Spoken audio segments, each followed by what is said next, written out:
noite, meus amigos. Estamos aqui de volta. Hoje, excepcionalmente, fazendo o programa na quarta-feira, em vez de na segunda.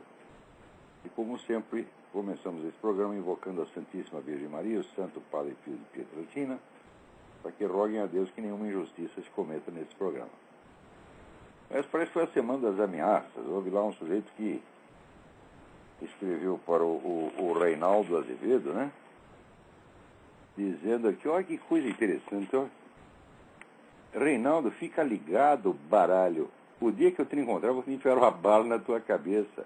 Fica ligado, seu filho da juta. Mas olha só. Mas que tipo, hein? O Reinaldo que vai botar a polícia atrás do cara porque identificaram o IP, onde veio a coisa. Tomara que pegue mesmo. E também, na semana chega aqui uma comunicação da ONU América dizendo que aqui o organizador da Marcha Mundial contra Chávez, que é o chefe da Fundação Un Millón de Voces, Miguel Andrés Fierro, também foi objeto de ameaças e agressões contra a sua residência. Então, o pessoal está ficando desesperado, porque muitas verdades indesejadas estão vindo à tona, né? Todo mundo já entendeu qual é a do Chávez, inclusive qual é a do seu Lula também, né? Quer dizer, o Lula parece ter uma espécie de círculo de proteção em torno dele, mas isso não vai durar para sempre, não. As pessoas às vezes se recusam a enxergar a realidade, né? Aquele negócio do brasileiro, o governo é uma merda, mas o Lula é bom, né? Mas isso não vai durar para sempre, não. Essa semana aqui me chega um aviso de que vai sair um filme chamado 13º Dia, a respeito do milagre de Fátima. O filme vai ser lançado no dia 13 de outubro, simultaneamente em Portugal, onde foi filmado, e nos Estados Unidos, dirigido dois diretores, Ian e Dominic Higgins, que é um filme muito fiel aos acontecimentos. De qualquer modo, antes mesmo desse filme, eu sugiro que vocês vejam o documentário Heaven's Key to Peace, a chave celeste para a paz, que vocês podem comprar pelo site www.fatima.org. É uma das melhores coisas que eu tenho visto a respeito do milagre de Fátima e também do problema da recusa de 7 papas até agora. 7 papas até agora se recusaram a obedecer à ordem da Santíssima Virgem Maria de reunir os bispos de todo o mundo e fazer a consagração da Rússia ao Sagrado Coração de Maria. Vocês lembrem que a aparição em Fátima aconteceu poucas semanas antes da Revolução Russa, né, que era uma coisa que ninguém previa a essa altura. Se você falasse naquele dia o nome de Lenin, ninguém sabia quem era Lenin no mundo. Mas sabia que estava havendo algum problema lá na Rússia, mas que os comunistas fossem tomar o poder na Rússia é uma coisa que ninguém podia prever, nem na véspera, quanto mais 20 dias antes. E a Virgem Maria se referia explicitamente aos erros da Rússia. O que seria erros da Rússia?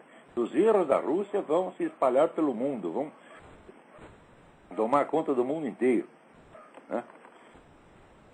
Note bem que mesmo depois de acontecer a Revolução Russa, muita gente não sabia que os camaradas eram comunistas e muitos não acreditaram que os caras eram comunistas. Você vê, logo depois da Revolução, houve, inclusive, um aumento de investimentos na Rússia, porque quando se contava que o sujeito lá era comunista, ninguém acreditava. Como hoje também, a gente fala do Foro de São Paulo, também ninguém acredita, mesma coisa. Então,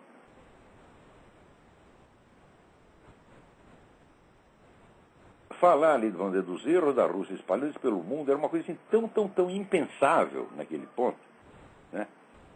Quer dizer, a Rússia era um país derrotado, acabado, né? Colocado no fim do mundo, né? Eles pensavam que uma ideia que estava se impregnando na mente de meia dúzia de líderes russos, iria se espalhar pelo mundo, era absolutamente impensável, no entanto, né? Está ali muito explícito. E a advertência é a seguinte: façam essa consagração, senão os erros da Rússia vão se espalhar pelo mundo e vai haver muitas guerras. Vai haver, quando terminar essa guerra que ainda estava em curso, a guerra de 14, quando terminar essa guerra, dentro de pouco tempo vai surgir uma outra que será anunciada por estranhos fenômenos celestes. Mas muito bem, 1 ou 2 semanas antes de eclodir a Segunda Guerra Mundial, houve uma estranha luminosidade nos céus de Paris, foi uma coisa que milhões de pessoas viram. Esse é um fenômeno até hoje inexplicado. Então, houve o sinal, houve o cumprimento da profecia, tudo exatamente como foi dito ali. Ainda assim, veja, nós estávamos em Pio XI, né? Acho que é Pio XI antes de Pio XII. Não lembro se é Pio XI ou... Era Pio XI. Pio XI, Pio XII. Depois veio João XXIII, Paulo VI, João Paulo I, João Paulo II e agora Bento XVI. Estamos no 7º Papa e a consagração não foi feita ainda. E por que não foi feita? Vocês assistem esse documentário e está lá o padre Paul Grüner, que é, vamos dizer, o campeão da causa de Fátima no mundo, né? Explicando, olha, tudo o que Nossa Senhora falou em Fátima é o desmentido antecipado de toda essa porcariada modernista que tomou conta da igreja depois do Concílio Vaticano II. Então, eles não podem fazer a consagração da Rússia à Nossa Senhora, por quê? Porque isso vai ofender a igreja ortodoxa e vai atrapalhar a nossa política ecumênica. Mas que se dane a política ecumênica? Isso é para tu pensar nessa frescura numa hora dessa? Os caras estão pensando que a Santa Virgem é o quê? É uma assessora do Vaticano que fez um relatório e deu um palpite? Será que é isso? Eles estão tratando como se fosse isso. Isso é uma sem-vergonhice e tem que acabar já. Agora, eu leio aqui que houve aí o encontro, ou está marcado o encontro do Papa Bento XVI com o Patriarca Ortodoxo para combinar exatamente a realização dessa consagração. Isso é uma coisa importante, se for feito, mas olha aqui, não adianta fazer pela metade, tem que fazer exatamente como Nossa Senhora disse. Entendeu? Ali é assim, é que nem receita médica, tu tem que fazer o negócio à risca ou então não faz nada, tá entendendo? Agora, de não fazer nada, as consequências já se evidenciaram, né? São consequências catastróficas em escala mundial. Então, olha aqui que coisa interessante, né? Eu estou lendo, eu li aqui na Folha que 3 estudantes universitários na Venezuela ocuparam nessa segunda-feira a sala de entrada da Embaixada Brasileira em Caracas, né? E dizem que não vão sair de lá enquanto o governo do Brasil não aceitar uma intermediação entre o grupo das pessoas que estão protestando e o presidente Hugo Chávez, né? Os meninos querem que o governo venezuelano convide a Comissão Interamericana de Direitos Humanos da OEA para avaliar a situação de direitos humanos no país. Eu digo, bom, também a OEA, meus filhos, pô, não tem ninguém melhor para vocês chamar lá. O pessoal da OEA é tudo primo do Hugo Chávez, primo do Zelaya, pô. É impressionante. Agora, um negócio que vocês têm que pensar é o seguinte, faz uns 50, esse pessoal de Nova Ordem Mundial, esse pessoal também daqui, que coordena, que manda na esquerda mundial, esses camaradas, eles têm muita gente muito capacitada, com muito dinheiro pelas costas e muito tempo para agir. Eles podem fazer plano para 50, 60, 70 anos depois. E eles não param de pensar nisso o dia inteiro. Então, eles acabam inventando umas coisas do arco da velha, tá entendendo? E até você descobrir, até você entender o que eles estão fazendo, passa algum tempo. E quando você percebe, às vezes é tarde. Eles estão inventando novas modalidades de criar uma ditadura, onde que ninguém nota. E quando você acorda, você já está completamente amarrado, né?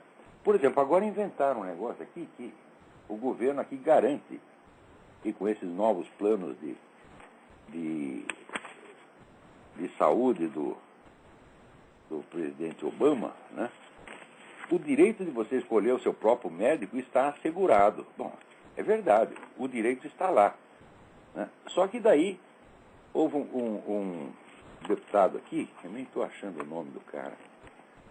Ele... tá aqui. Ele fez como é o nome? Peraí, já acho já. Kevin Brady. Kevin Brady é chefe do comitê Comitê Econômico do Partido Republicano. Então, ele começou a estudar. Eu digo, bom, tá bem, se no novo plano econômico existe esse direito, como é que eu faço para exercê-lo? Né? Então, ele começou a ver todos os passos burocráticos que o sujeito precisaria percorrer para ele chegar a poder escolher o seu médico, para chegar a ter reconhecido o seu direito de escolher o seu próprio médico. E ele fez um diagrama aqui mostrando todos esses passos. Né? Esse diagrama vocês encontram no site, olha aqui, não deixem de ver, www.ameripac.org. É um negócio tão complicado, mas tão complicado. Você tem que percorrer os 200 passos burocráticos para ver se no final você vai ter ou não o direito de escolher o seu médico. Então, sim, você tem o direito, mas é impossível exercê-lo. Então, é assim que os caras impõem as coisas hoje. Eles não falam assim, olha, está aqui socializada a medicina e ninguém pode mais escolher o seu médico. O médico que está lá no INPS é o cara que vai te atender. Ponto final. Eles não fazem mais isso. Nós não estamos mais no tempo de Stalin, tá entendendo? Agora o negócio é assim, é com baldes e baldes de vaselina. São toneladas de vaselina, mas é que você não sente o negócio. Você vai sentir no dia seguinte, por exemplo. No dia seguinte você acorda com aquela dor anal, você não sabe o que foi, você começa vagamente a recordar. Ah, é o plano econômico do Obama, é o plano de saúde do Obama. Né? Agora, se a gente fala em Obama, tem aquele famoso negócio, diz-me com que andas e eu te direi quem é. Né? Você começa a ver a equipe do Obama. Saiu um artigo aqui do Matt Barber, saiu no Town Hall, townhall.com. O artigo está uma maravilha, vocês não deixam de ver. Commies, fascists and perverts, oh my, comunistas, fascistas e pervertidos. Ai, meu Deus do céu. Ele começa a ver quem é a equipe do Obama, é um negócio assim. Ele diz, parece, sabe aquele bar do filme A Guerra das Estrelas? O Ministério do Obama é aquilo. Primeiro tinha esse Van Jones, né? O cara, né, que era o coordenador dos empregos ecológicos, empregos verdes, como eles chamam, né? O tal do Van Jones, que era um comunista confesso e adepto da teoria de que os Estados Unidos, no 11 de setembro, né, foram culpados pelo 11 de setembro. Por que descobriram isso? É claro, tanta gente reclamou que o sujeito foi forçado a renunciar, mas o que sobrou de esquisitice lá dentro? Olha, tem esse John Holder, né, que é o assessor científico. O sujeito quer um regime planetário que vai controlar a população mundial mediante a esterilização compulsória e o aborto forçado.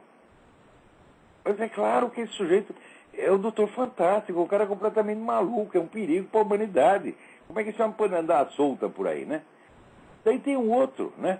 O chefe lá do Departamento de Assuntos Regulatórios, Cass Sunstein, é o sujeito que acha que os animais devem ter o direito de processar as pessoas. Outra pessoa deve ser processado pelo seu gato, pela sua tartaruga, pelo seu canário. Tá entendendo? O cara fala um negócio desse, ele fala perfeitamente a sério, não é gozação, não. Né? Agora, o mais lindo de todo é esse tal do Kevin Jennings. Né? Kevin Jennings é um ativista gay, né? Que é chefe aí de uma ONG, que fica ensinando, então, os menininhos a se travestir. Né? E ele, quando era diretor de uma escola, chegou um aluno para ele e contou que tinha tido lá um caso com um homem adulto. Né? Pela lei, ele seria obrigado, o Jennings seria obrigado a comunicar imediatamente à polícia, porque isso aqui é considerado uma forma de estupro. Quer dizer, um adulto que come traça lá um menino, está cometendo uma forma de estupro. E ele, ao ser notificado disso, ele como autoridade, sendo notificado, ele tinha obrigação de avisar a polícia. Ele nada, ele encobriu o negócio, olha, continua aí dando pro homem, fica quietinho, né? Quer dizer, o que o tipo desse está fazendo aí na presidência, né? Ele é muito ligado a essa associação, ele diz que é um grande admirador do Harry Hay. Sabe quem é Harry Hay? É o sujeito que fundou a NAMBLA. Né? NAMBLA é a Associação Americana dos Homens que Amam Meninos. Não, assim, Associação Americana dos Homens que Enrabam Meninos. Porque amar meninos. Eu amo menino, eu tenho um monte de menino, eu tenho 5 filhos lá, sei quantos netos, já perdi a conta, amo todos eles. Então o certo é dizer, Associação Norte-Americana dos Homens que Enrabam Meninos. É completamente diferente de amá-los, tá? Agora, esse pessoal adora um eufemismo, é um negócio impressionante. Né? Quer dizer, o uso de eufemismo, que hoje é considerado quase uma obrigação, é um dos sinais inequívocos de hipocrisia e de falsidade. O sujeito usa muito eufemismo, ele tem um motivo para usar eufemismo. Gente. Quem é sincero, fala o português claro, às vezes até com o risco de parecer, né, mal educado. Eu não ligo para parecer educado, como não ligo para parecer bonito, nem coisa nenhuma. Tá vendo? Então, mas hoje eu vejo que esse negócio de eufemismo aqui nos Estados Unidos é uma coisa terrível. Quer dizer, a pressão para você não dizer certas palavras. Agora lançaram uma campanha para suprimir a palavra, vai ser proibida a palavra nigger. Eu digo, mas como é que você faz para proibir uma palavra? Né? Quer dizer que ninguém mais vai falar? Quer dizer que se você falar aquela palavra, você vai ser preso, mas eu tenho que falar a palavra nigger para contar que a palavra foi proibida. Porque senão eu chego, ó, foi proibida a palavra... Qual palavra foi proibida? Quer dizer, pelo menos para contar que foi proibido, eu tenho que dizer. Né? Outra coisa, nenhuma palavra é em si mesmo ofensiva. Porque toda palavra, por definição, ela depende da sentença em que ela está, do contexto, etc, etc. Até os palavrões. Foi para você contar que um sujeito disse um palavrão, né? Não, o Olavo mandou o quê? Não, mandou... O Olavo mandou tomar no cu. Pronto. Você vai ter que contar. Você não está ofendendo ninguém, está contando que foi ofendido. Então você tem que contar, você vai ter que repetir a palavra. Então como é que pode... É uma coisa absurda. Né? Agora aqui, recebo do Júlio Severo, né, uma notícia que entidades evangélicas alemãs estão financiando, né, uma ala lá do PT, que é eminentemente abortista. E ao mesmo tempo, aqui, a Assembleia de Deus está apoiando a Dilma Rousseff. E daí a Dilma Rousseff vai lá e começa a discursar assim, queridos irmãos e irmãs, olha, parece o cardeal Dom Paulo Evaristo, aquele negócio untuoso. Você imagina a Dilma, você vai acabar virando um bispo. Não é bispa, você vai virar bispo, se você continuar assim. Né? Daí ela faz lá, ela não faz um discurso, ela faz um sermão. E diz lá, baseado no Evangelho de João, vim para que todos tenham vida e abundância.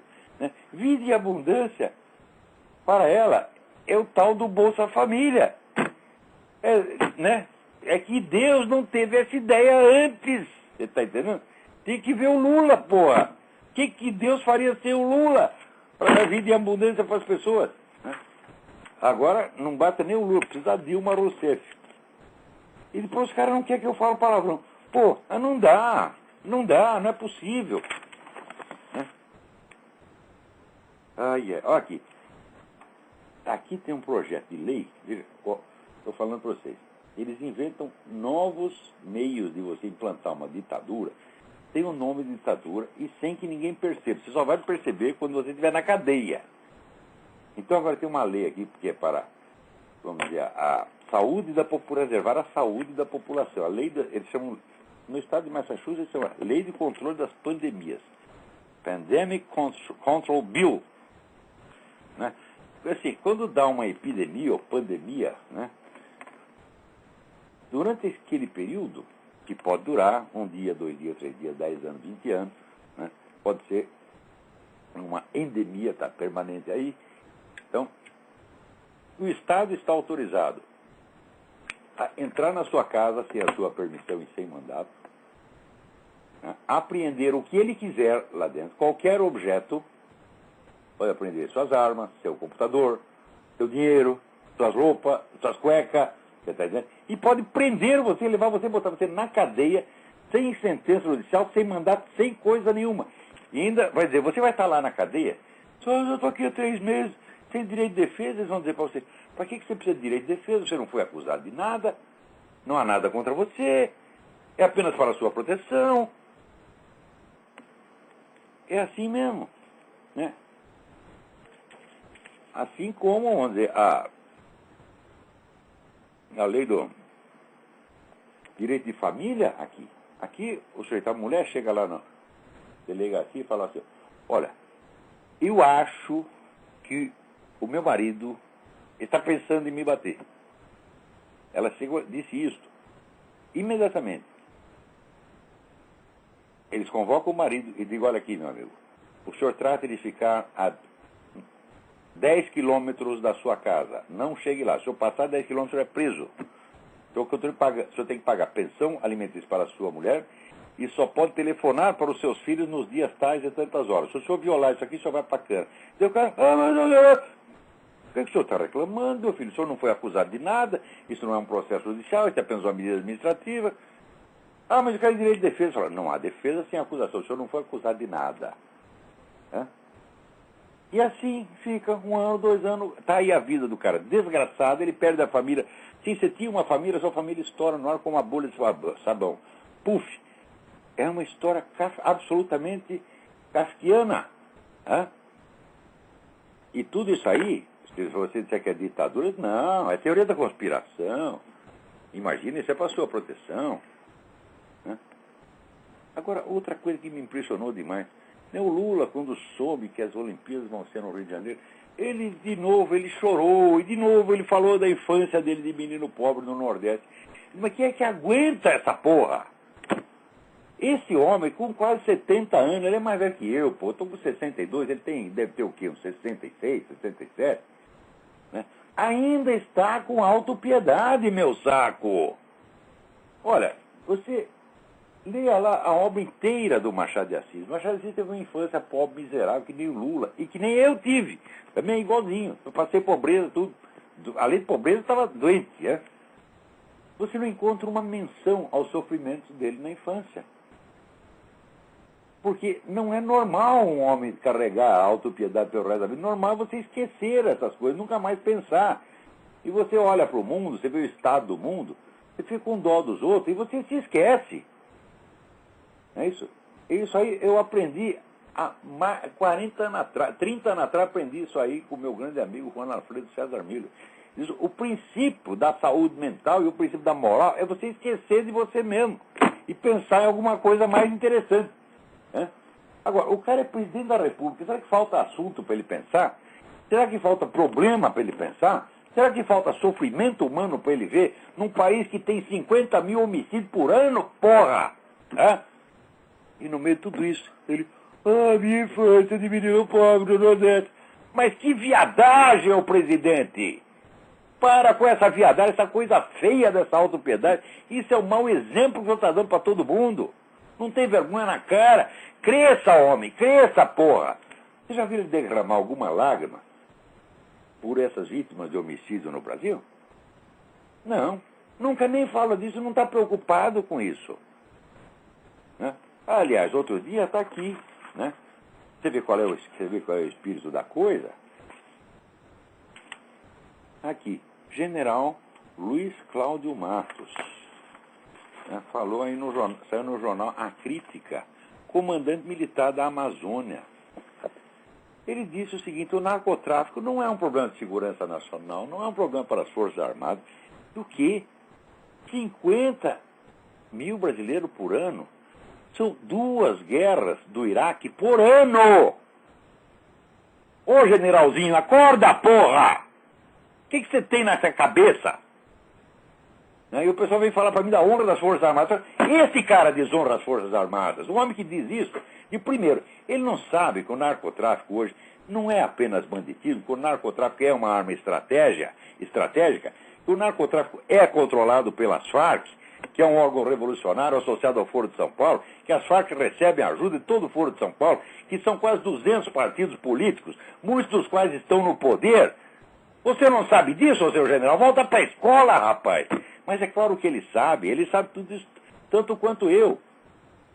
Agora, se o general, que é o comandante militar da Amazônia, que é por onde entra essa droga toda, para matar criança nas escolas brasileiras, esse general está insensível ao problema, como é que você vai querer que o Lula, que está lá em Brasília, na Ilha da Fantasia, né, se comova com 50 mil mulheres? Não, ele se comove com ele mesmo. Eu lembro que eu uma vez assisti um filme, que era Cândida Herêndira, né, uma coisa assim. Era uma história do Gabriel Garcia Marques, que é um autor comunista pra caramba. E ali tinha a avó botou a neta no puteiro, né? A neta de 12 anos estava lá dando pros homens o dia inteiro, coitadinha, né? E sofrendo pra caramba. E a avó catava o dinheiro dela. A avó era a proxeneta, né? A avó que agenciava o negócio.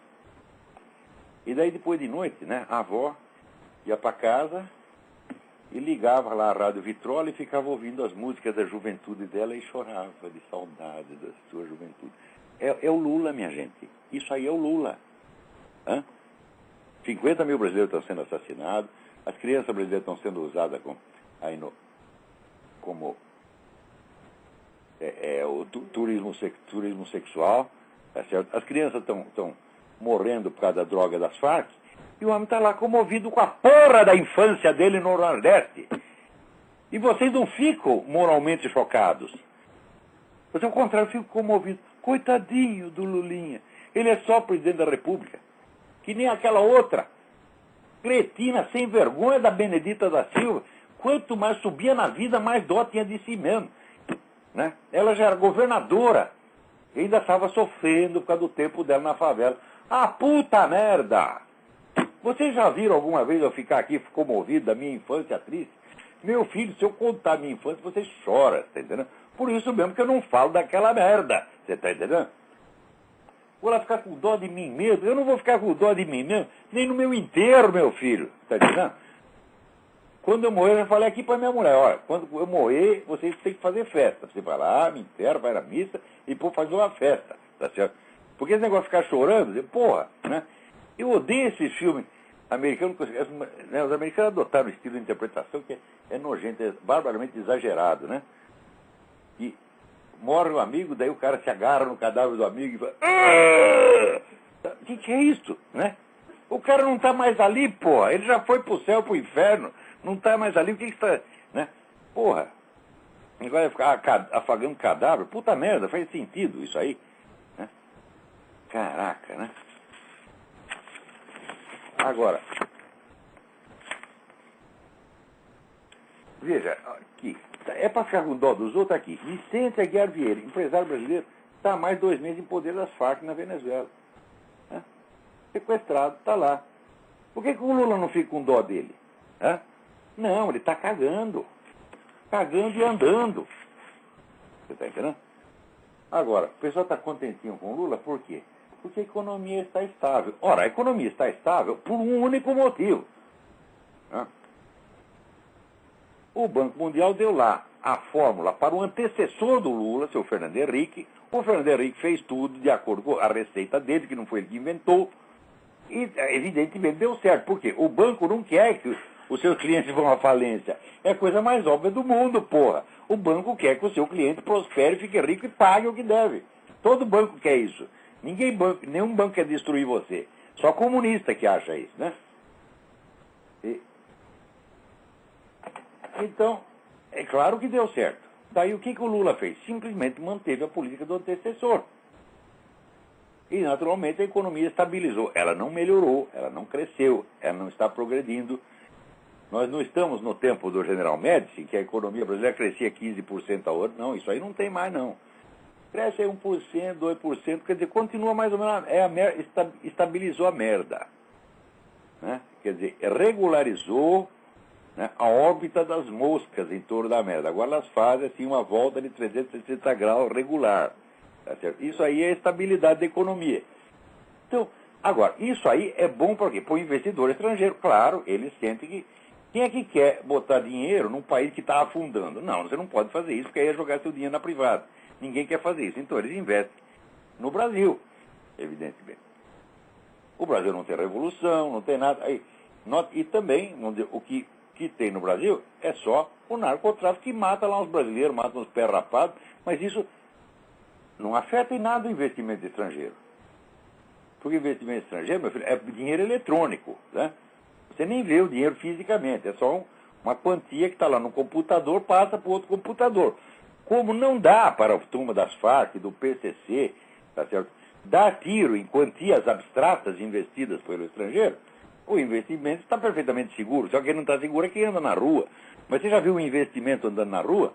O investimento não anda, o investimento não tem carne, não tem osso, não tem onde levar tiro. Então, para o investimento, é seguro. Embora seja um dos países mais inseguros do mundo fisicamente, é dos mais seguros para o investidor. Então, todo mundo acha o Lula lindo por causa disso, né? Agora, antes dele subir à presidência, eu disse o seguinte: eu aposto as minhas 2 bolas do saco. Uma, 2. É verdade, tão velha, já não serve para grande coisa, mas é o que eu tenho, é o meu capital, meu investimento, né? Então, eu aposto as 2 de que o Lula, até o último dia do mandato dele, ele não vai fazer nada para acabar com a violência. Ele não vai porque ele não pode. Porque se ele for acabar com o PCC, com essa coisa toda, ele vai estar tocando, ele vai estar ferindo o interesse das Farc. Se ferir o interesse das Farc, o Foro de São Paulo inteiro vai ficar contra ele. E ele corre o risco até de levar uma bala na cabeça. Então, mesmo que ele ame o Brasil desesperadamente, ele ama ele próprio um pouco mais. Você está entendendo?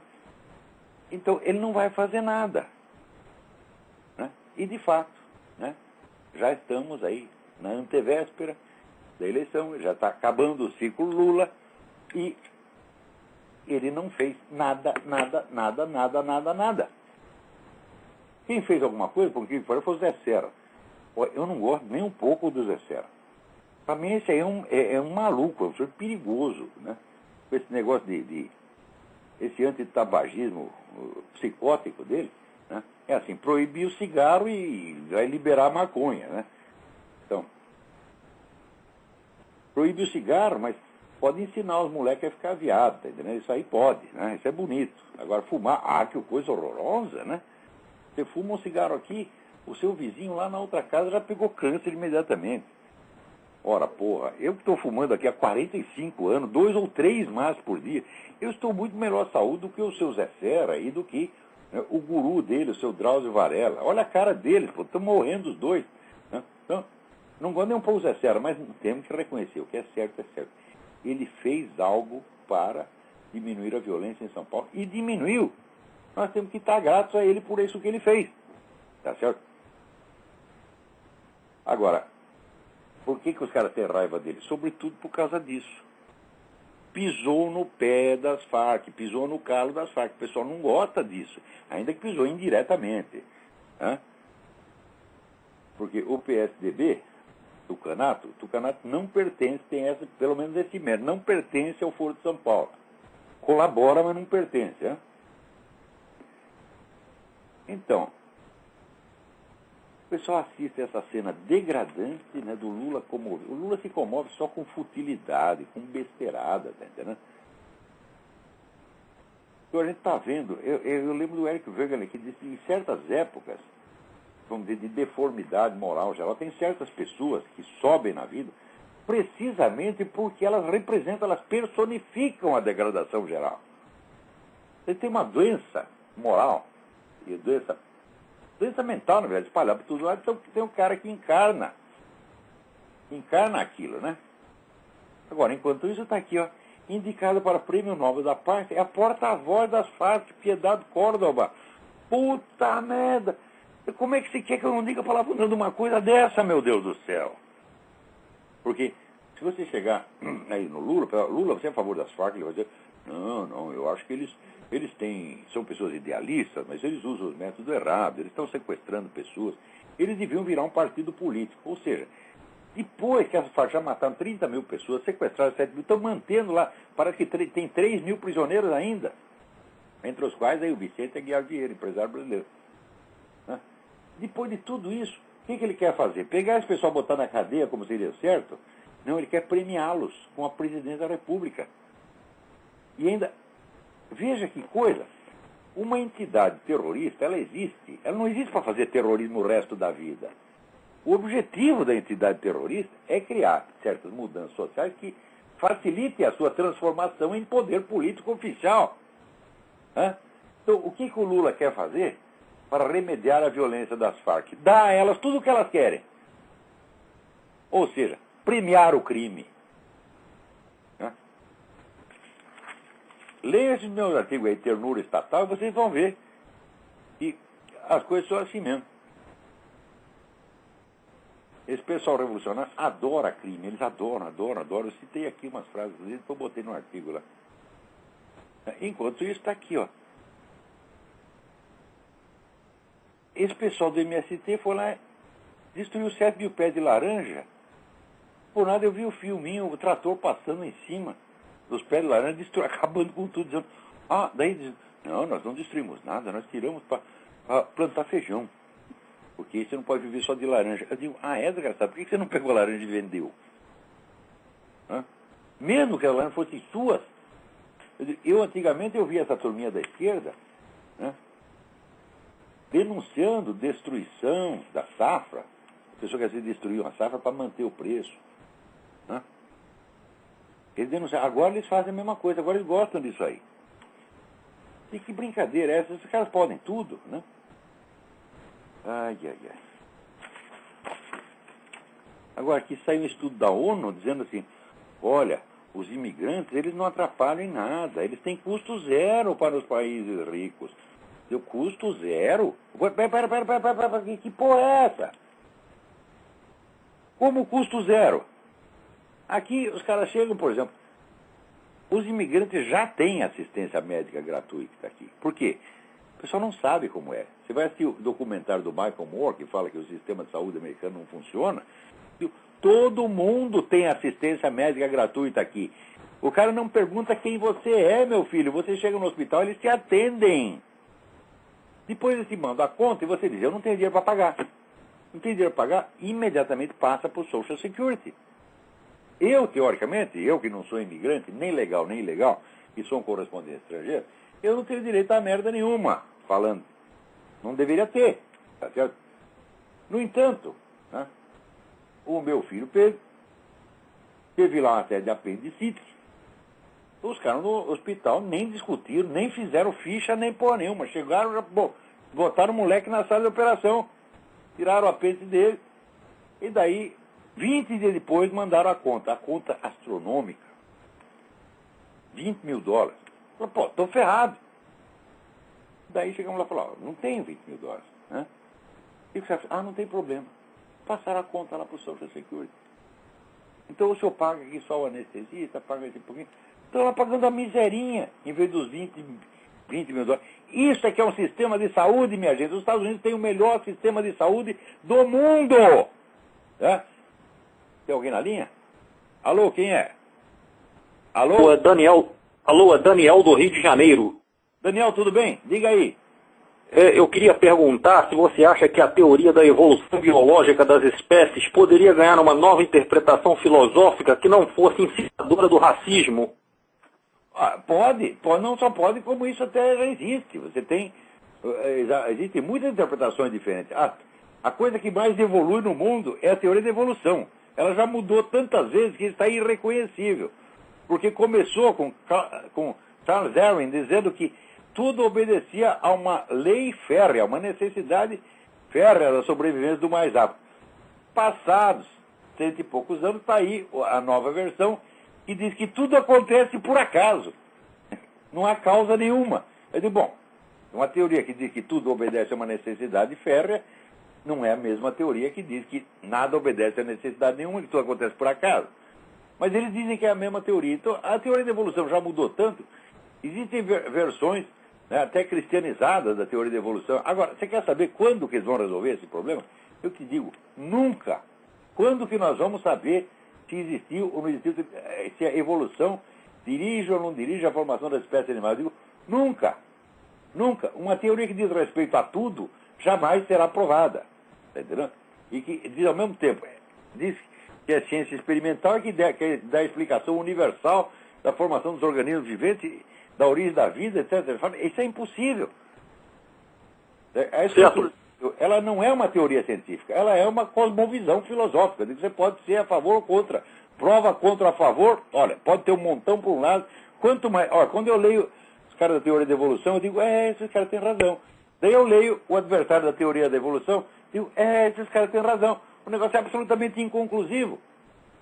Então, isso não pode ser imposto como uma verdade dogmática. Não pode. Né? Então, mas sobre a questão do racismo, o senhor conhece o trabalho do padre francês Teilhard de Chardin? Sim. Ele dizia que práticas eugênicas poderiam não ser necessariamente desumanas. Olha, eu acho o padre Teilhard de Chardin um charlatão. Charlatão, esse negócio do ponto ômega. O universo está evoluindo para Cristo, quer dizer, vai haver a salvação das minhocas, a salvação dos protozoários. Aquilo é uma blasfêmia, uma coisa horrorosa. Quer dizer, uma interpretação absolutamente materializada de todo o evangelho. Esse padre é um biruta. Uhum. E você baseia a carreira científica dele na descoberta de um fóssil, que era o homem de Piltdown. Foi isso que tornou o cara famoso. Só que é o seguinte, depois descobriu que essa caveira de Piltdown não era um antropóide, coisa nenhuma. Era um macaco que um engraçadinho limou o macaco e enterrou para fazer troça com os evolucionistas. E sabe quem foi o engraçadinho? Foi o Sir Arthur Conan Doyle. Daí, ele botou o papel no cartão confessando tudo e disse, abro daqui 100 anos. Abriram, e quando foram ver, né, o macaco fake era o homem de Piltdown. Então, a única descoberta científica do padre Teilhard de Chardin é fake, não é nada. Então, como é que vamos respeitar esse cara? Como filósofo não vale nada. Como cientista, ele não descobriu as formas desaventadas. Vamos esquecer o padre Teilhard de Chardin. Então, vamos em frente. Então, obrigado, Daniel, pela sua participação. Olha aqui. Então, a ONU está dizendo que custo zero. Olha, ao mesmo tempo, tem aqui um artigo, procurem no www.officialwire, official, officialwire.com, né? Um artigo do Frosty Woolridge, o nome do cara, mostrando ali detalhe por detalhe como a imigração e o multiculturalismo destruíram Detroit, que era uma das mais prósperas, mais pujantes cidades americanas. Encheu de imigrante ilegal, adotaram o multiculturalismo, agora acabou, é só miséria, banditismo, acabou com Detroit. Como custo zero, meu filho. O que é isso, pô? Esse pessoal da ONU são uns palhaços, né? Agora aqui também, cada coisa que acontece, a organização www.portasabertas.org comunica aqui que a China, que está comemorando aqui 60 anos de governo comunista, né? Então, os líderes das igrejas não registradas, que são igrejas não registradas, são igrejas que o governo não aceita, tá certo? E são sobre igrejas cristãs, evidentemente. A perseguição está pior. Os caras são presos, a igreja é invadida, fecham os templos. Quer dizer, o negócio vai piorar cada vez mais. Agora, ao mesmo tempo, aqui, alguém me comunica que vai haver uma série de caravanas promovidas pelo ONG Ordem Livre para explicar para as pessoas os princípios da economia liberal. Eu acho muito bom que se faça isso, né? Tem bons amigos meus, tem o ministro Diogo Costa, o Garchag, eu acho ótimo. Só que, gente, é o seguinte, economia liberal sozinha não resolve nada. Você liberalizar a economia é perfeitamente compatível com o endurecimento do regime. Nós vimos isso acontecer na Rússia e na China. A economia está liberalizando cada vez mais. Quando que a turma do Partido Comunista vai largar a rapadura? Jamais, porque agora eles viraram a casta, tá certo? Dos donos, às vezes é o dono do poder, agora é o dono do poder e dono do dinheiro. O dinheiro americano, o dinheiro europeu entra lá, está enriquecendo aqueles camaradas, né? A economia está crescendo, agora que eles não largam a rapadura nunca mais. E de vez em quando, né, eles fazem essa perseguição para dizer, vocês pensam que acabou, vocês pensam que agora, só porque virou capitalismo, voltou a liberdade, voltou a pinóia. Liberdade nunca mais. Eles não vão largar a rapadura nunca mais. Então, economia liberal é uma condição necessária, porém não suficiente. Outra coisa que esse pessoal às vezes não entende, mas eles se recusam a entender. Uma coisa é livre mercado dentro de um país. Livre mercado entre pessoas e empresas, né? Dentro de um país. Outra coisa é livre mercado entre as nações. O livre mercado entre as nações foi um pretexto usado pela turma da nova ordem mundial para quebrar as soberanias nacionais e construir o Estado mais tirânico do mundo, que é o Estado mundial. Então quer dizer que a economia liberal em si mesma, ela não dá conta desses outros fenômenos de ordem estratégica, geopolítica, etc, etc.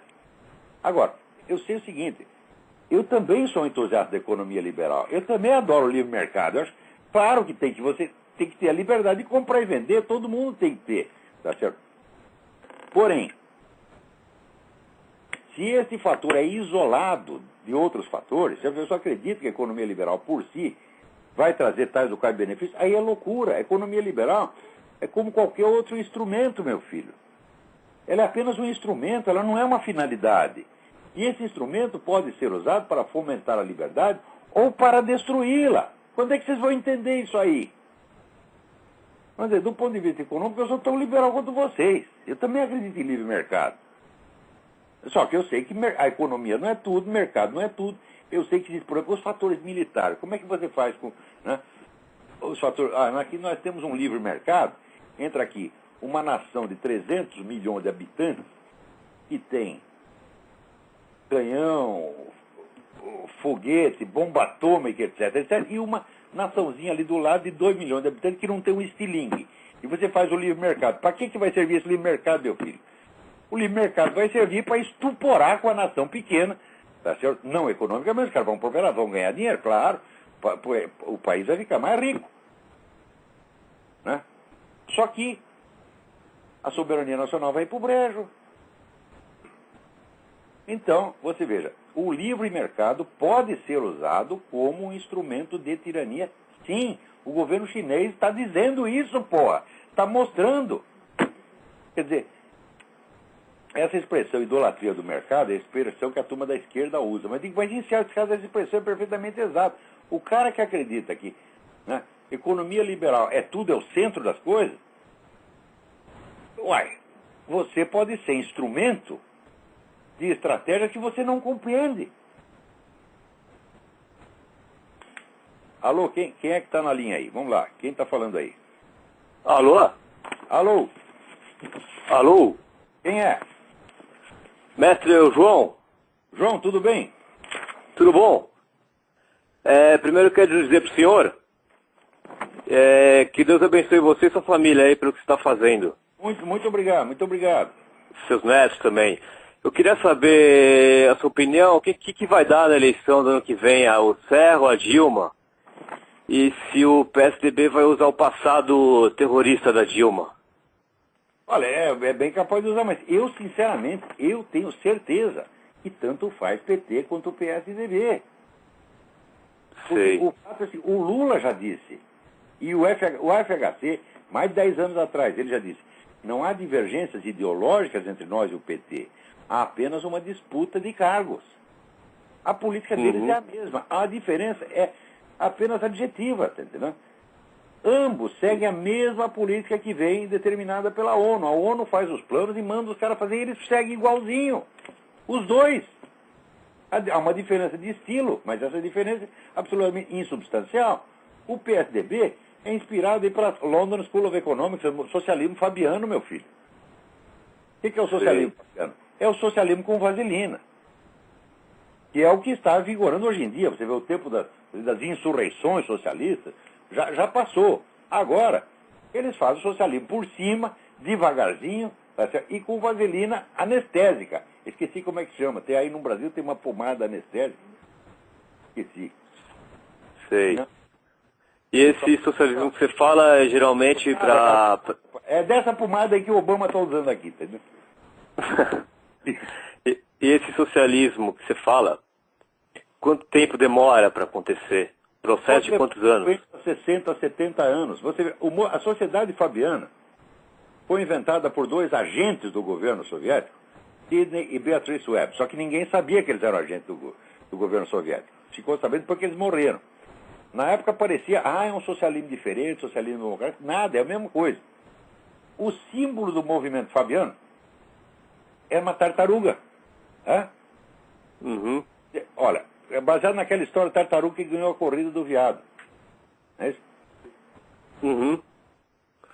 Sei. Então, eles vão devagarzinho, devagar.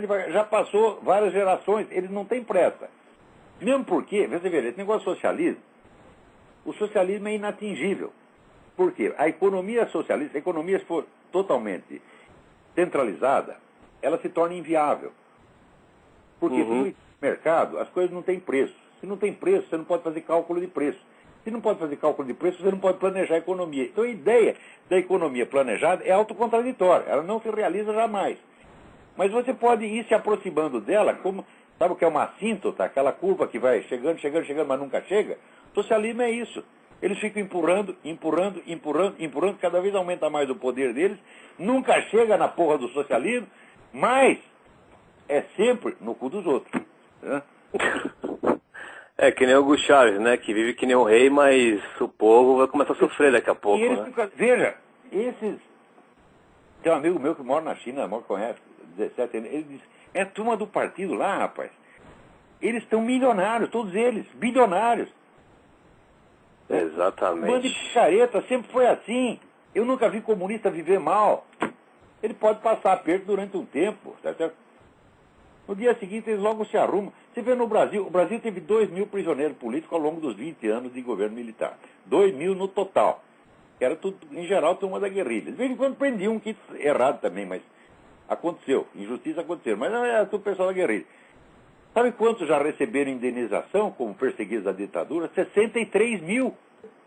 Aonde que eles arrumaram esses outros 61 mil, porra? Aquele Tarso Genro, né? Aquele Tarso Genro, o Tarso Genro, né, ex-guerrilheiro. Cara que nunca sofreu perseguição. O Lula nunca foi perseguido, meu Deus do céu. Nunca sofreu perseguição alguma. Agora aqui, a minha mulher, a Roxane, perdeu o emprego e ficou sem poder trabalhar por um tempo por causa da Lei de Segurança Nacional, naquela época. Vê se a gente tem cara para chegar lá e pedir indenização. Nós temos vergonha na cara, porra, tá entendendo? Agora esses caras não, gente nunca sofreu prejuízo algum, né?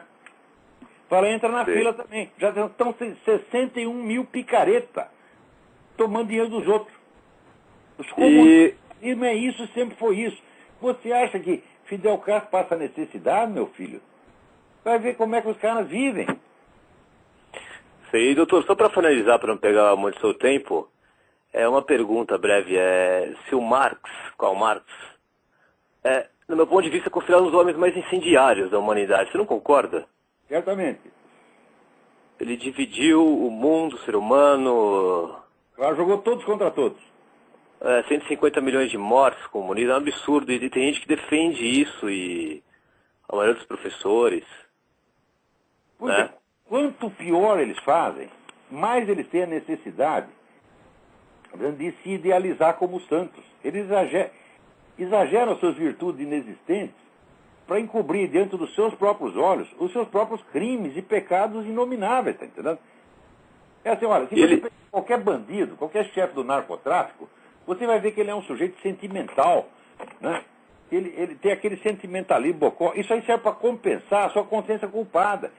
Ele esmaga a consciência, né, embaixo da ilusão que ele cria a respeito de si mesmo, fingindo para si mesmo que é bom. Isso é uma doença mental, gente. Isso chama-se histeria. Histérico é o sujeito que sente, não o que está acontecendo, mas aquilo que ele imagina. Como o Lula. O Lula é presidente da República, é bilionário, tem um filho bilionário, o filho ficou bilionário em 3 semanas, né, tiraram ele do zoológico e o cara virou bilionário, tá entendendo? E ele está lá com dó de si mesmo, que ele ainda é um menininho pobre do Nordeste. O que é isso aí? É histeria.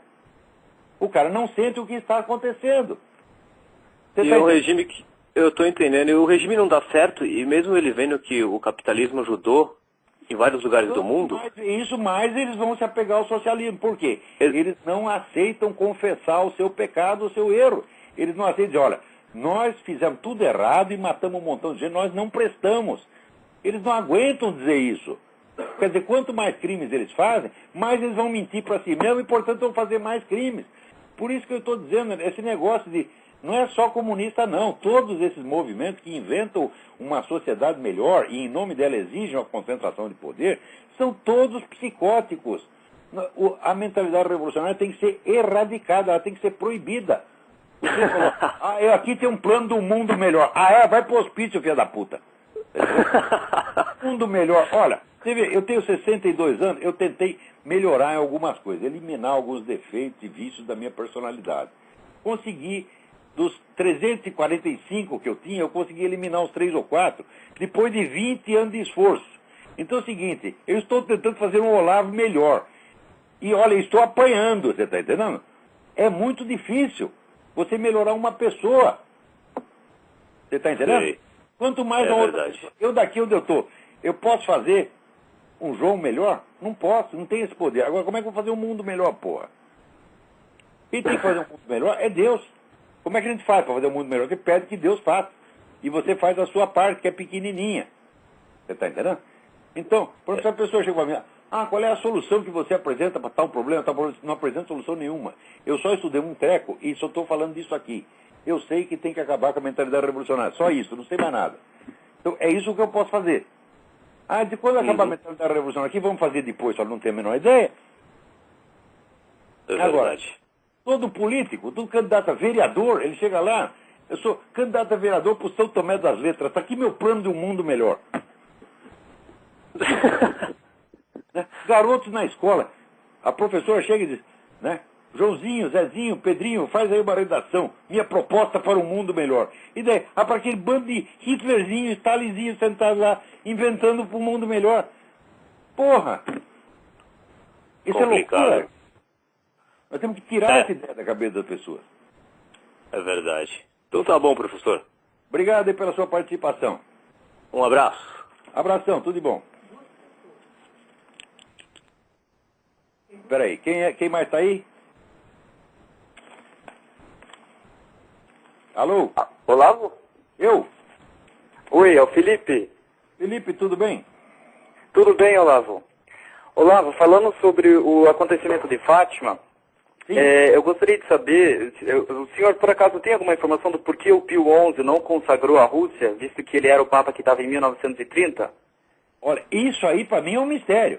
Por isso era um homem bom. Pois é. É Mas exatamente isso que eu... A minha explicação, humana, se eu tiver errado, Deus me perdoe. Eu acho que foi cagaço, covardia. Quer dizer, é um homem bom, mas não é um herói. Pois é. É isso que eu penso, porque ele era... Não, ele estava contra... Ele ficou incrédulo, Pode não falar. sabia. Agora, você veja, que ele não soubesse a coisa muito bem, mas e depois que estourou a Segunda Guerra, exatamente como Nossa Senhora previu, mas exatamente com o mesmo sinal no céu. Você acha que é possível por coincidência? Ela diz, olha, vai ter outra guerra, vai ser antecedida por um sinal no céu. O sinal no céu aconteceu em país que foi o centro dos acontecimentos ali. E 2 semanas depois veio a guerra, exatamente como ela disse. E a guerra matou muito mais gente do que a guerra anterior. Exatamente como ela disse. E tal, exatamente como ela disse, houve a revolução na Rússia e os erros da Rússia, o comunismo se espalhou pelo mundo inteiro. Tudo veio como ela disse. Não tem um errinho, um desvio, uma nuance diferente. Então, vamos dizer, Pio XI ainda está certo, podia estar incerto. Mas e o Papa seguinte? E os outros todos? E João XXIII? E Paulo VI? E João Paulo I? João Paulo II? Pois Quer é. dizer, aí existem interesses políticos.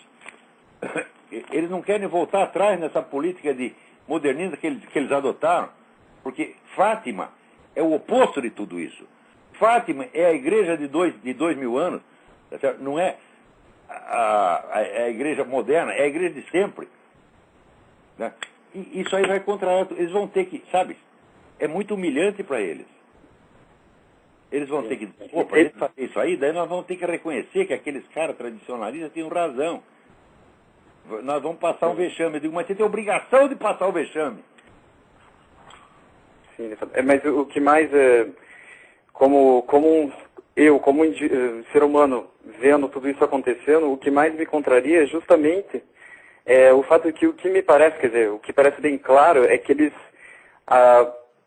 por uma decadência, creio que da consciência de cada ser humano, devido à época, eu creio, Claro. Eles já esqueceram que eles devem devem pedir conta pelos seus atos a Deus e não exatamente aos outros homens. Aí eu não vou negar que esses papas tenham fé, que sejam cristãos, eu não posso chegar a esse ponto. Tá certo? Mas que não eram pessoas valentes, não eram mesmo, você está entendendo? Agora, veja, por que o sujeito vai ter medo aos 70, aos 80 anos? Ninguém é eleito papa com 18 anos, né? Com 15 anos de idade. Pensar, eu não posso arriscar, né? Isso porque eu tenho toda uma vida pela frente. Ninguém é eleito papa jovem. Agora, o que tem de comovente um velho morrer? Hein? Meu filho, se eu morrer aos 20 anos é para chorar. Agora, se eu morrer aos 90, é para fazer festa, é? Viveu 90 anos, bela vida, agora vai descansar. Entendeu? Então, por que ficar com medo disso aí? Um papa não tem direito de ter medo, não. Sim, de fato, né? Justamente porque... Bom, o senhor já sabe que já desligou o programa, né? Ah, já acabou? Já acabou, mas eu vou continuar falando aqui, então. Tá bom.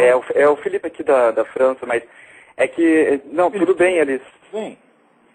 Oi, tudo bem? Então, tá me escutando bem? Perfeitamente. Tá. Então, é isso que, por mais que eles tenham toda a formação cristã, etc., para mim parece que tá faltando mesmo. É aquela coisa que diz até no próprio livro, o último combate lá do demônio. Parece que realmente é uma... Bom, parece que tem alguma coisa de errada, tem tudo a ver com a mentalidade revolucionária mesmo, que as pessoas elas estão com a mente... Você veja aqui, os caras ficam se apegando a picuinhas, tá certo? E os grandes problemas, eles ignoram, como o Concílio Vaticano II inteiro suprimiu o assunto comunismo como se não existisse, que é o maior problema que a igreja já teve ao longo de 2000 anos, foi o comunismo. Né? Já nós vamos discutir todos os temas importantes para a igreja, exceto o principal. O que é isso, porra? Sim, de fato. Do mesmo modo, você veja, na esfera moral, qual é o primeiro mandamento? Ama a Deus sobre todas as coisas. Isso quer dizer, Deus está introduzindo um princípio de seleção hierárquica. Né? First things first, como dizem os americanos. Primeiras coisas primeiro. Então a gente tem que julgar tudo na perspectiva da hierarquia de importância real. Deus mandou fazer isto, meu Deus do céu. Você está entendendo? Sim. Agora, de fato, você vê, eles não ligam para essas coisas. Ah, mas o Dom Lefebvre lá sagrou um bispo sem a gente deixar. É pecado, daí excomunga o cara. Como é que é isso? Mas isso parece... Mas isso parece que essas atitudes deles de ficar excomungando o tradicionalista e ficarem quietos em relação aos maus que estão acontecendo dentro da igreja, parece que pode ser, claro, com certeza tem a cegueira das pessoas que estão na igreja, mas essa cegueira, para mim, parece mais uma vontade de não querer ver as coisas. Uma preguiça. É uma vontade, sim. É uma vontade, sim, porque o ser humano ele tem a liberdade de decidir. Pode haver uma pressão externa, pode haver um condicionamento externo, mas a sua liberdade está sempre lá, a escolha é sempre sua. O sujeito acredita na mentira porque ele quer acreditar.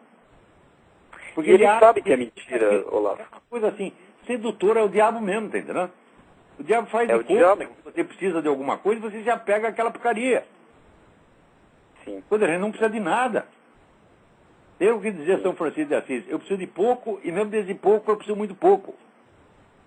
O ser humano precisa de muita coisa. Olha, eu de vez em quando eu penso assim, e se sumisse tudo o que eu tenho? Vamos dizer, some o mundo em volta, some eu mesmo, some a minha família, some tudo que eu amo. Sumiu tudo, não sobrou nada. Eu digo, meu filho, nós temos Jesus Cristo, e Jesus Cristo te dá tudo de novo. Tudo de novo. Ele criou tudo. Você não precisa de mais nada. A gente sempre tem que lembrar disso. É verdade, porque, no entanto que quando eu estudo e às vezes eu estou até, quando eu tenho algumas quedas, etc., eu geralmente também penso nisso. Eu penso, bom, mas se todo mundo morrer, se todo mundo se for, se eu for para um campo de concentração, ou se eu estar fudido e mal pago, não tiver livros para ler, não tiver informação alguma, o que eu vou fazer? Será que eu vou ficar louco? O que vai ser? Não, de fato não. Pode te dar tudo de novo, tudo de novo. De fato, exatamente. E é isso que dá força, né? Porque você sabe... A raiz é o Logos, é o verbo divino, tudo veio de lá. E se a gente tem isso, a gente realmente não precisa de mais nada, porque tudo veio de lá. Tudo que eu tenho na vida, não fui nada eu que fiz. É? Eu olho minha mulher, meus filhos, eu que fiz eles, não fiz nada, pô. Eu estava fazendo meus filhos, minha colaboração, eu só fiz a parte gostosa do negócio, eu não sei de onde eles vêm, eu não inventei a genética. Ele só dá a parte prazerosa e o resto ele faz. O resto ficou por conta de Deus, tá entendendo? Então, pois é. nem isso a gente tem mérito, a gente não fez nada. Agora, um dia todo mundo acha que cada um se acha o verbo criador, que vai criar um novo mundo. O pessoal está psicótico. Entendeu? E eles esquecem que eles não podem criar nenhum dedo do polegar deles. Pois é, nada. Você não Tudo pode que já foi dado, entende? Você não pode criar uma mosca, um mosquito, uma minhoca. É aquela coisa básica, né? As pessoas elas acham que podem conquistar o mundo, mas elas não podem conquistar, elas não podem nem manter o próprio corpo, digamos, físico delas nem após a morte, entende? Claro, você não sabe se você vai viver nos próximos 3 segundos. A gente não sabe nada. Então, vamos dizer, isso é uma maravilha da vida, porque a gente não precisa se preocupar com a ordem do universo. Tá vendo? Eu sei que a ordem do universo não depende de mim, eu durmo tranquilo. Eu vou dormir aqui, cinicamente, e o universo vai continuar funcionando. Você está entendendo? Não é uma maravilha? Amanhã está tudo aí de novo. Se não tiver, porque Deus levou embora e decidiu fazer outro melhor. É simples. Então a gente tem. Essa é a paz na alma, tá entendendo? A paz não é. Você não está preocupado com nenhum problema. Você saber que o problema é aquele que te preocupa, né? Ele, no fim das contas, ele é nada, porque tudo retorna a nosso Senhor Jesus Cristo, tá certo? Tudo veio de lá e tudo retorna a Ele. Então, essa é a paz da alma, que você tem no fundo da alma, aquela confiança, na estabilidade eterna da palavra de Deus. É só isso. Porque a gente não se preocupa muito, também não se ofende muito com as coisas, entendeu? Hoje mesmo eu estava conversando com um amigo e falou, olha, às vezes me emputeço por causa de coisa assim que tem importância mundial, tal, mas coisa pessoal, né? Eu nem ligo. Outro dia veio um sujeito aqui contar a história, me pediu um dinheiro emprestado, eu não tinha. Daí nós empenhamos o nosso carro para emprestar o dinheiro para o carro. E o cara não pagou. Né? Eu estou bravo com ele, ele falou, não, eu dei risada. Falou, que filha da puta, olha só.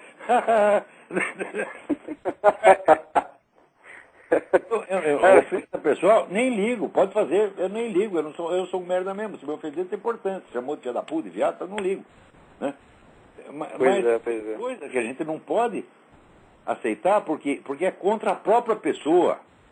Essas pessoas todas estão fazendo para si mesmo um mal desgraçado, um mal sem fim. Então nós temos que dar uma chacoalhada nela para eles acordarem, tá entendendo? Sim. Eu uma vez bati num sujeito quando era jovem, o cara estava fazendo muita besteira, eu fui lá e dei umas porradas na cara dele. Não para ele acordar. Rapaz, passou 30 anos, um dia aparece um sujeito na minha casa, fala, eu sou fulano. Então você lembra de mim? Fala, lembro. Disse, eu vim agradecer o que você fez por mim. Tá vendo? Era aquele sujeito. Eu estava ficando maluco mesmo. Sim. Para acordar, as pessoas para acordar precisam de um choque, algum tipo de choque às vezes. Né? Precisa de um choque. É tudo psicochoque. Eu faço exatamente. Se um dia eu encontrar um Lula, eu curo ele em 5 minutos. Como? Mostrando a total falta de... Ele está acostumado a ser bem tratado, rapaz. Isso é verdade. Ou então, ou ele é bem tratado ou ele é odiado. Mas ninguém diz pra ele quem ele é. Fala, Lula, é o seguinte, eu vou informar uma coisa pra você. Você é um bosta. Você é um bosta. Você é nada. O cara vai ficar chocado. Porque ele não sabe que ele é um bosta, né? Puta merda. Os caras até que ficam contra ele. Olha, excelência. Excelência o caralho. Tem a excelência do peido, meu filho. Entendeu? Pois é. Se o cara descobrisse que ele até hoje ele olhou pra tudo, menos pra ele mesmo, eu creio que ele ia ficar... Aí é que tá. Muitas vezes, olha, graças a Deus, Deus me usou para acordar muita gente. Muita gente, são milhares de pessoas. Né? E às vezes, olha, eu era realmente um bosta, agora eu acordei. Graças a Deus. Pelo menos eu servi para alguma coisa, eu posso alegar alguma coisa em meu favor no juízo final. Entendeu? Pode sim. Você que está me dando a chance, você é o que tem que agradecer. Você me deu a chance de eu fazer alguma coisa que preste. De fato. Deus me deu a chance de conhecer a Luciane, que te conheceu. E se não fosse por isso, eu também sei que eu estaria na merda. Oi? Se tivesse 10 eu sei que Deus pode ajudar. Eu não estava nessa merda. Oi? Como é que é? Se tivesse 10 Luciano no Brasil, a situação não estava a merda que está. Infelizmente. Ah, não estava, né? Putz, com certeza não estava.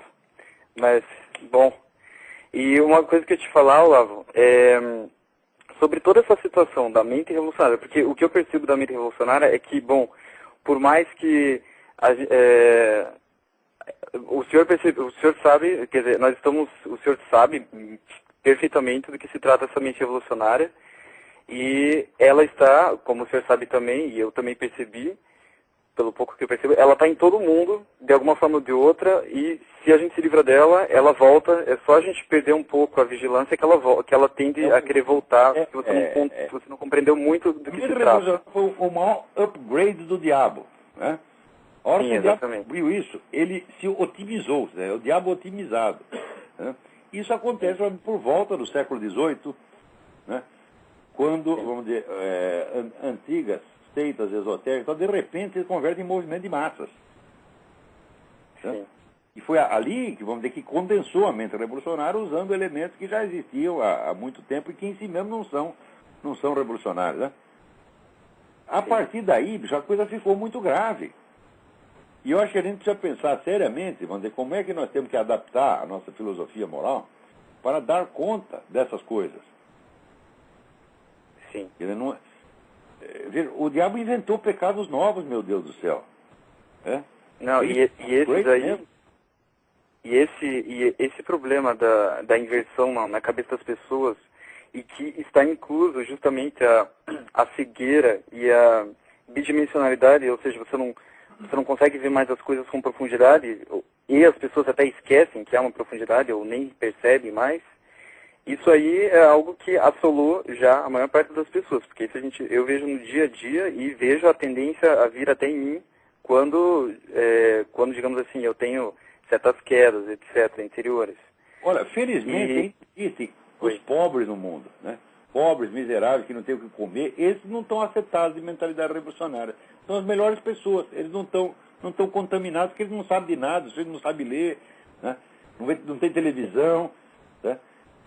Graças a Deus ainda existem essas pessoas no mundo. Sim, sim. Mas olhando para tudo isso, Olavo... Já fudeu, já todo mundo está contaminado. Eu sei, está todo mundo contaminado. Olha, ontem eu estava lendo aqui um negócio, eu comprei um livro aqui, que era um autor, chama René de la Tour du Pin. É um cara importante no catolicismo francês. Então, quando você vai ler, o cara está lá com a proposta de uma sociedade melhor. Você está entendendo? Sim. A ser realizada mediante a concentração do poder, sob pretexto católico. Eu digo, está aqui a mentalidade revolucionária. Pois é. Nós não temos que inventar uma sociedade cristã. Nós temos que ter uma alma cristã, completamente diferente, exatamente. É que eles exteriorizam aquilo que eles querem transformar para o plano material, morbidamente material, eles querem transformar algo que é espiritual só, que está no nível espiritual, não está no nível material. Aí é que está. Os caras não podem crescer. A administração do mundo se faz, não é do homem sobre o mundo. Vai do homem para Deus e de Deus volta para o mundo. Tá certo? Então é indireto. Nós temos muito pouco poder nisso aí. Então, por exemplo, essa tentativa de união mundial aí... Oi, fale. Se a administração do mundo se faz, não é do homem sobre o mundo. Vai do homem para Deus e de Deus volta para o mundo. Tá certo? Então é indireto. Nós temos muito pouco poder nisso aí. Essa tentativa